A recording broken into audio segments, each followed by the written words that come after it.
It's about time we put out a video for SuperCoach 2022. I've been in an NBA mindset for the most part, but we're getting back into the swing of things with SuperCoach. I've been chopping and changing the team, but just haven't gotten around to recording. But here we are, let's get to the team. So here is the team. We've gone with a 4-4-2-2 structure based on the noise around rookies. Seems like we might be lacking in defense and forward line. So at this stage, as much as I want to go with a fifth mid, because that's where all the big guns are at, it's probably better off that we take out that fifth mid and bolster up the other lines. In defense, Lloyd and Hall D1 and 2. I said late last season these two would be locked into my 2022 side, and that hasn't changed. Jaden Short at D3, full season without Hooley. I like the upside there, and he's durable. Lockie Whitfield's been in and out of the side a little bit, but I think the upside's too good to pass up, especially at that price. Obviously last year, massively interrupted start to the year. That's not the case this time around, and I think it'll be risky not starting him, given his ownership percentage. If he's off to a flyer to start the year and you don't have him, won't be looking good. Coleman I added to the team recently, playing a role off half-back. It's good signs, hopefully he can be a CJ type from last year, but we'll just have to see more come practice matches. The rookies I won't really go through. It's all guesswork at this point. We just go with what's sounding good, we sort out our structures from there, and then we get more info once matches are played. Midfield, McRae locked, Steele locked. Every year I miss a top mid, and last year it was Steele. I'm not making that mistake again. M3 is a tough decision. Right now, I've got Took Miller there. It could be Clary, it could be Tom Mitchell, it could be Sam Walsh. I don't know yet. But what's got me leaning towards Took Miller is the work rate. Last year, watching him as a non-owner, it was annoying. He was just everywhere, getting involved in everything. His work rate is unreal. And I just think he's got that edge over the others. That, and he's just seemingly untaggable. So at this stage we've got Took there for those reasons. And Lockie Neal, uninterrupted preseason, absolute bargain for what we know he can do. Say less. I think the majority will be picking him. For the first time in a long time, we're not just locking in Gawn and Grundy. We've gone with Darcy and Grundy.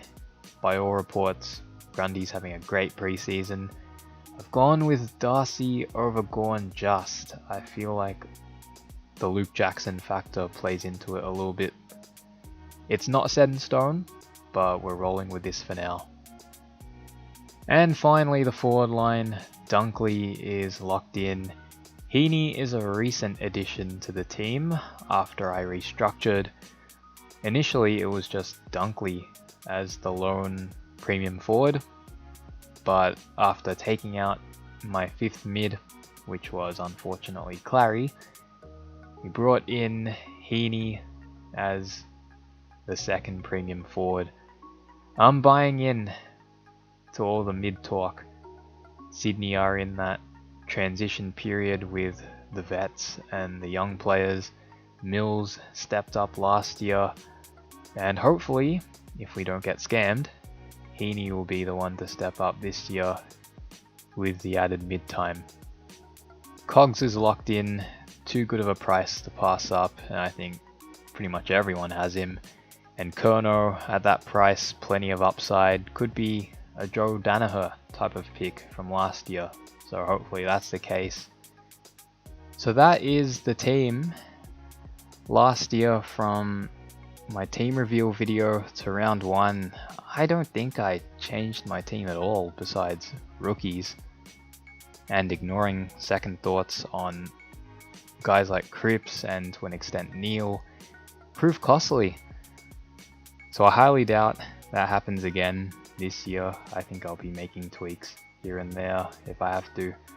We'll see how everything goes in pre-season, but this is the team at this stage. I'd say the goal for this season is to aim for top 1,000. I think the closest we've gotten is somewhere inside the top 2,000, but never triple digits. So hopefully this is the year that we can get past that mark. Of course, I gave myself the goal of top 10 in NBA Sports Deck, and we had the worst start imaginable, so hopefully I'm not cursing myself here by mentioning a season goal. I do feel like my starting teams always set me back a little bit. Like, they're not awful, but they're just not good enough, and we always end up playing a bit of catch up throughout the season. But hopefully this is the year we can have a fast start and enter uncharted territory. And lastly, just some quick thoughts on the new changes heading into SuperCoach 2022. Don't feel like I really need to go that in depth because it's been covered everywhere and everyone knows about them. But I guess the most relevant ones: trade boost, 35 trades, and the option to use an extra trade for each round. I'm a fan of it, especially seeing other leagues, players going into health and safety protocols, that type of stuff. If we get that during the season, then those extra trades will be handy. So I am a fan of the trade boost there. Mid-season DPP changes I'm a fan of as well. I did want to go light up forward in the event that we get players with forward DPP, but with the rookie situation at this stage, probably not the best idea. Plus, there's also that element of risk that you're banking on these players to have DPP added 6 rounds in, 12 rounds in, and that's no guarantee. So we won't overthink it, but the change is good. And then there's also Trader Update, where they say you can adjust your moves after lockout. I'm assuming that means you could reverse trades during the round, provided that those players aren't locked out or anything like that. Look, I'm not 100% sure on that one, but if that's the case, then good change there as well. But anyway, that's gonna do it. Let me know what you think of the team, and see you guys in the next video.